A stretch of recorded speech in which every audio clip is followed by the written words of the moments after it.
অন্তরের অন্তঃস্থল থেকে সালাম জানাচ্ছি। আসসালামু আলাইকুম ওয়া রাহমাতুল্লাহ।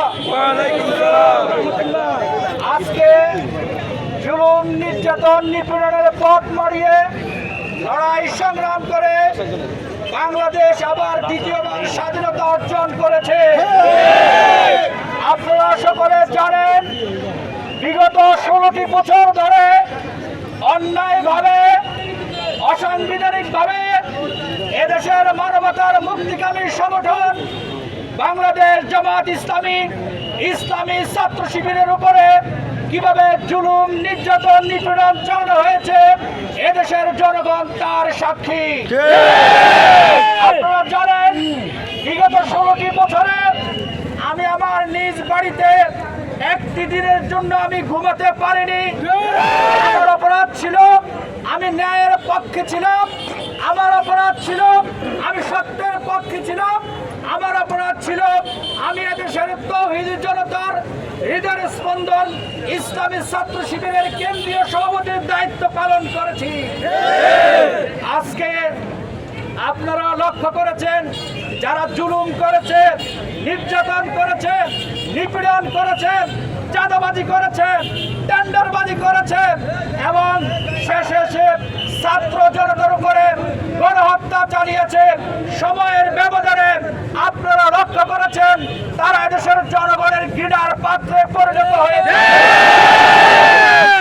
গত 1 আগস্ট তারা দাম্ভিকতা করে অসাংবিধানিক ভাবে এদেশের মুক্তিকামী সংগঠন বাংলাদেশ জামাত ইসলামী, ছাত্রদের প্রিয় সংগঠন ইসলামী ছাত্র শিবিরকে তারা অসাংবিধানিক ভাবে নিষিদ্ধ করেছিল। আল্লাহর একান্ত মেহেরবানি, যারা দিন প্রতিষ্ঠার আন্দোলন করে আল্লাহর এই জমিনে তার দিন প্রতিষ্ঠা করতে চায়, সময়ের ব্যবধানে তারা নিষিদ্ধ হয়ে গেছে। ইসলামের সুনাম, সুখ্যাতি, ইসলামী ছাত্র শিবিরের গ্রহণযোগ্যতা শুধু বাংলাদেশে নয়, বিশ্বব্যাপী ছড়িয়ে পড়েছে।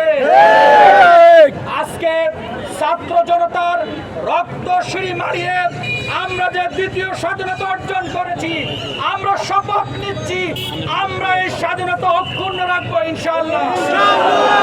আমরা লক্ষ্য করছি কতিপয় দুষ্কৃতিকারী যারা জুলুম করেছে, কতিপয় দুষ্কৃতিকারীকে আমরা লক্ষ্য করছি লুটপাটে ব্যস্ত, চাঁদাবাজি শুরু করে দিয়েছে। আমরা স্পষ্ট ঘোষণা দিতে চাই, নাঙ্গলকোটে কোনো চাঁদাবাজি চলবে না, কোনো সন্ত্রাসী কার্যক্রম চলবে না, নাঙ্গলকোটে মাদকের কোনো ব্যবসা চলবে না, নাঙ্গলকোটে ইফটিজিং চলবে না। কুমিল্লা 10, নাঙ্গলকোট সদর, দক্ষিণ লালমাই এই আসনটিকে যুবকদেরকে সাথে নিয়ে সমৃদ্ধভাবে আমরা গড়ে তুলবো ইনশাআল্লাহ। নাঙ্গলকোটের কৃষক, শ্রমিক, রিক্সা চালক, সিএনজি চালক, ব্যবসায়ী, মজুর সকলকে নিয়ে শান্তিপূর্ণ আমরা নাঙ্গলকোট গড়ে তুলব। আপনারা সকলে জানেন, এই নাঙ্গলকোটের ময়দান শহীদ শাহজাহান আলী ভাইয়ের রক্তরঞ্জিত ময়দান। শহীদের রক্তরঞ্জিত ময়দানে দিনকে আমরা বিজয় করব ইনশাআল্লাহ। আমরা হুঁশিয়ার করে বলতে চাই, আমি ছাত্র শিবির